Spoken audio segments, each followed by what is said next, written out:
pressure volume curve. This is pretty important. It's also called the pressure volume loop.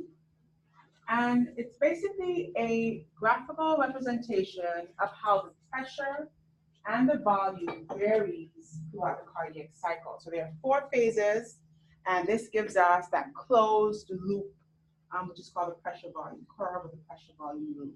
And we'll talk about the events of each phase one by one. So during phase 1, the left ventricular volume, what do we expect to happen to the volume here? So we said phase 1 is diastole, the chambers are filling. What do we expect to happen to the volume in the ventricle? What would we expect to see? If the ventricle is filling, what would we expect the volume to do? Increase, right? Increase. So during phase 1, which is this first part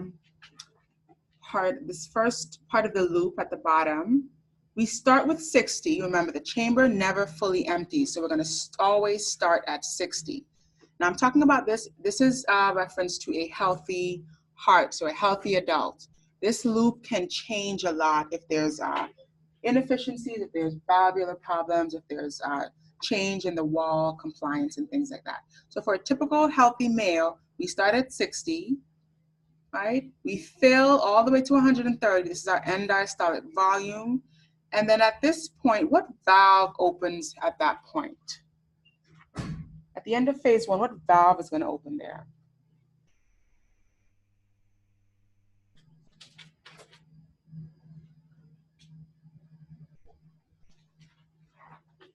What valve opens at the end of phase 1?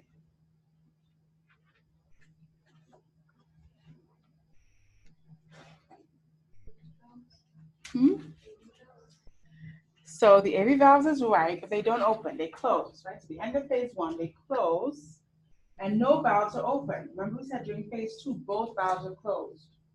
So there's no open valve at the end of phase 1. Both the valves are closing. The AV valve has just shut at this point. And so what we have here is a volume staying the same. This is why the curve does not continue to go on. The curve does not continue into infinity. It's going to go up a sharp, straight shoot up where the volume remains the same, but the pressure increases. Okay? And at this point, we have the opening of the semilunar valves. So at the end of phase 2, semilunar valves open and we start phase 3, which is ventricular ejection. And so what we expect to see here is just what we've described. The pressure at the beginning of phase 3 will sharply rise, right? But then it's going to also sharply drop off. So as the volume drops off, remember the volume is decreasing. This is why the curve is going backwards at this point. But the pressure rises and then drops off. And then the last phase, phase 4, is isovolumetric ventricular relaxation.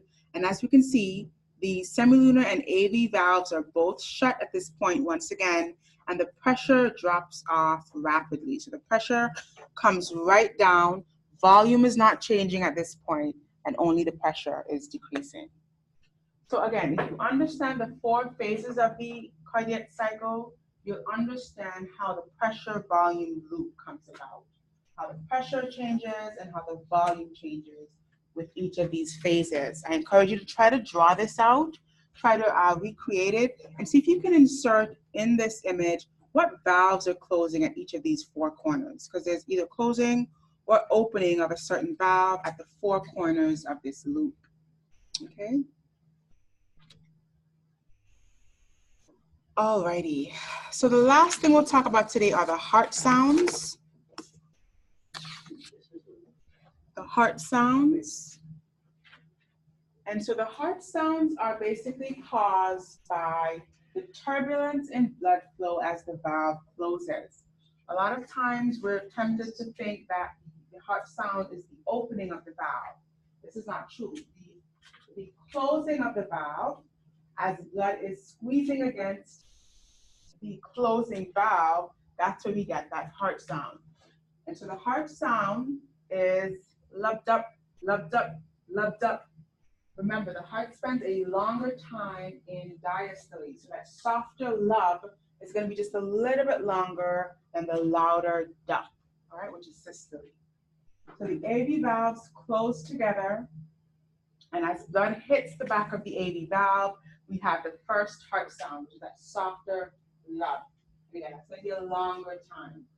The second heart sound is going to be louder, right? Because we're now hitting, there's a higher pressure of blood hitting against the back of the aorta. And so what we have is that sharper, shorter, louder dup, right? So left dup, left dup, left dup, left dup. Okay. Again, I want you to practice drawing out this little table at the bottom here. And make sure you can insert what valves are opened, what valves are closed between the different heart sounds, and what phase of the cardiac cycle is the heart in. All right? Practice drawing that out and practice retrieving that.